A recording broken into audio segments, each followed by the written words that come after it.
another Throwback Thursday here at Dakota News Now, and joining me is Lori Kent with the Localoo podcast. Good morning. Good morning. I don't know if you got really into our debate. I did. She heard the behind the scenes when I was really angry about the paper clips. So. It runs deep. Sorry you had to witness that, my anger towards paper clips. I wonder, does it have anything to do with like Microsoft Word and Clippy, where he'd show up and be like, "You're doing it wrong." Maybe that's where it stemmed from. It might be Clippy. It might be Clippy's fault. Be it. Yeah. And there is a National Stapler Day, I was informed. On Thank goodness. So, yeah, I mean, they need their day to shine. I don't know when it is, though. I'll have to check on that. We're going to have to look into that. Yeah. Yeah. But for now, what are we talking about today? So this little pivot, we're going to talk about Flandreau colony. So not a paperclip, but a historical marker. And so this historical marker, it's kind of interesting because it used to be a part of this tiny little park that was like on this little shred of the West Bank, right by Sioux Steel. But then that land is getting developed into the Steel District. So I kind of had my eyes on this and I'm like, what's going to happen to this historical marker? And they actually put it in a really good spot. So I'm super excited because this is an awful piece of history. And so now tons of people are going to get to read it and hopefully start that conversation and keep that as a thought going on in our lives. So kind of about like where we got this land that we've built this city on. And so the historical marker is called Flandreau Colony, and it kind of starts back in 1862 because at the time there's a lot going on in the United States. We have a civil war going on, and then people are starting to settle, quote unquote, out west, which would be Dakota Territory, Minnesota Territory, things like that. And so in settling, we are displacing people that have lived here for generations upon generations. So these Native Americans are kind of forced into these treaties that in 2025, we get it. Like these treaties were bad. We did not keep our end of the deal, and we also lied.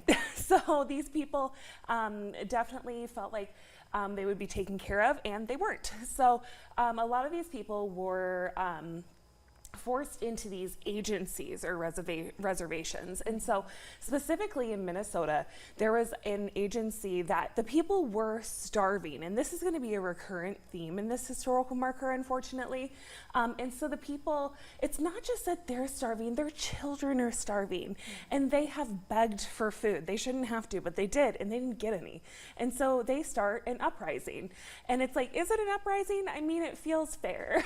Yeah, it's an uprising if it's fair. Yeah, so it ends up being a 6-week war, and that's the Dakota War of 1862. And that unfortunately ends with the largest mass hanging the United States has ever done. And of course, it's all Native Americans. And so the story doesn't get better from there. These people, they are kind of forced and imprisoned in another agency, the Crow Creek Agency. And guess what? Starvation again. And when I read the newspaper articles about this, it's shocking the lack of empathy.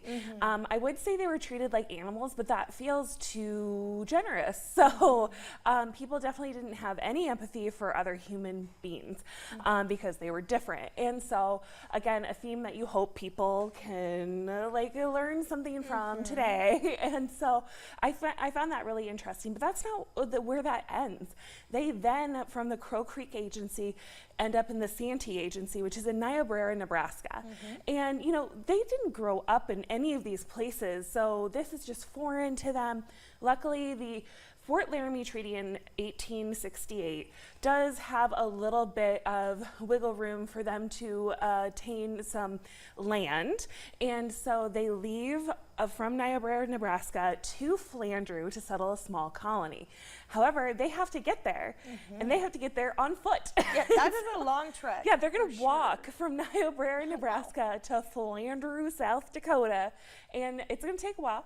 And so it's also in spring, which weather, spring, unpredictable around here.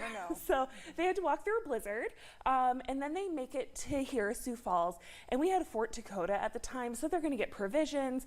And then they set up camp in what used to be Seney Island.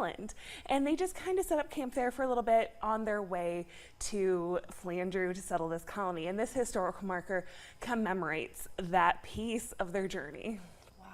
It's fascinating. So fascinating. And like you said, it's so good that it's in a place where people will read it, and it's just a reminder of Absolutely. land and, yes. Where it all of came that. from, how we got it. It's How bad, we guys. got It's real it. bad. Yes. Yeah, and it's fascinating. It's so important that we don't forget it and also keep that conversation going.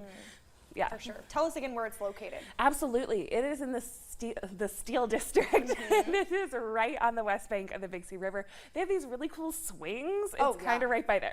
It's awesome. If you haven't checked out the Steel It's so District fun. in general, definitely check it out. Totally check out fun. the historical markers. Absolutely. So, awesome. Well, thank you so much for Yeah, being thank here. you. Stick around. We have more after the break.